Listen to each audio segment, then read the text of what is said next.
Peter Watson and members of the National Energy Board met with NOMA and the City of Thunder Bay today to discuss issues about pipelines. Peter Watson. This meeting today with NOMA and yourself.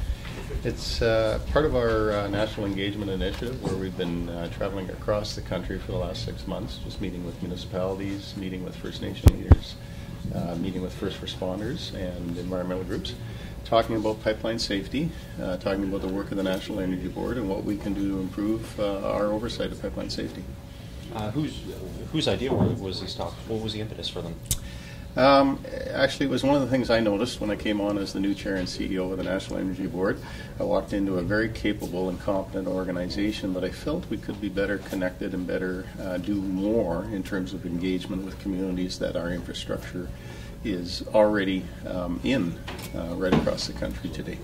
People tend to only see us in our public hearing role, and they don't necessarily know much about our life cycle regulatory role, where we're taking care of the oversight of pipeline safety on a day-in, day-out basis everywhere right across the country. Are you hearing a lot of the same concerns? You mentioned the first responders, no doubt the conversion of proposed Energy East, things of that nature. Very, very similar concerns or questions, I would say, that people have.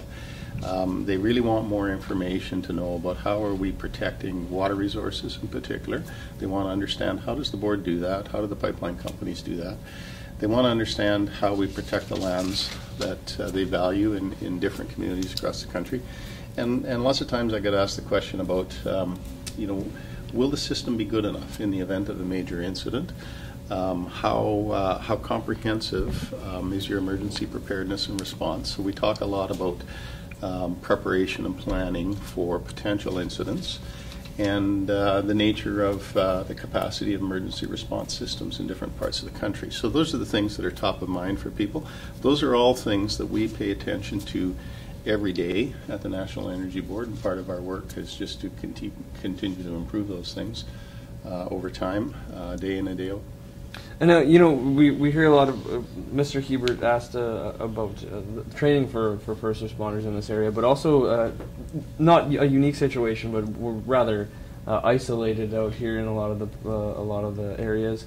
Are there any sort of checks in place to improve response times should something happen? So we require the companies to have an emergency response plan for every facility, and that plan is driven by local conditions. They need to be aware of the issues and the constraints in the region. They need to understand timelines for response, capacity for response, and then they take that into account as they develop their own response plan for their facility. And we require them to consult and engage with all the local municipalities along the route in the development of their plan as well. So there's good plans in place, and we know that they get tested on a regular basis where they have exercises, and we might even be part of some of those exercises at the National Energy Board.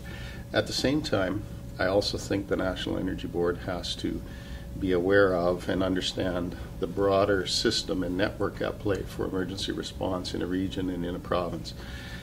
Because typically the first people on the scene will be local municipal officials, usually fire department officials, and we want to ensure that those people are best supported so that they can do and make the best decisions they need to make before the company arrives. So again, there's a lot of things where people work in partnership to respond to an incident if one ever occurs, and we need to ensure that all the partners are able to fulfill the roles that they have to play. Specifically with Energy East, I guess, how common is it to not lay new pipe, to sort of convert an old line? I would say it's not uncommon. So it has happened before. As we mentioned earlier in the meeting today, the original Keystone pipeline to the United States was a conversion of a natural gas to an oil line. So this has happened throughout North America before. And part of the application for Energy East will be able to assess, all of the data and the information and the engineering evaluation associated with that, and ensure that if that does go ahead, that appropriate checks and balances are put in place. Do you have, I guess, the sort of mandate or the power to to recommend, say, a new pipe as opposed to conversion should the application not sort of meet the requirements? We, of course, are able to, we're essentially wide open to recommend whatever we believe is in the public interest once we've assessed the economic, environmental, and social issues associated with the project. And having said that, I think what I need people to understand is that we are always assessing the integrity of the pipe regardless of what it's being used for, and we require the companies to understand at any given time the state of their pipe, the integrity of their pipe, and to take into account anything that they're aware of in terms of risks in their ongoing management and maintenance of that facility, so that they're managing all the risks associated with their projects. So it's not like we don't know what's going on with the pipe. There's a lot of information generated for the company to understand the state of that piece of infrastructure on an ongoing basis, whether it's used to flow natural gas or whether it's used to flow oil. And that will just continue into the future. That's just a fundamental principle of everything we do. Now, there's a bit of vocal skepticism, sorry, I should say rather vocal concern around the Energy East pipeline.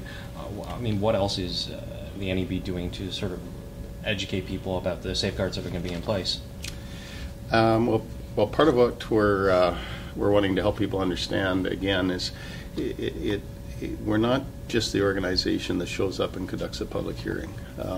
If a project goes in the ground, we oversee its construction, we oversee its operation. We're reviewing integrity data throughout the entire life cycle of the pipe. We have all kinds of tools in our toolkit to ensure that the companies are doing the right things.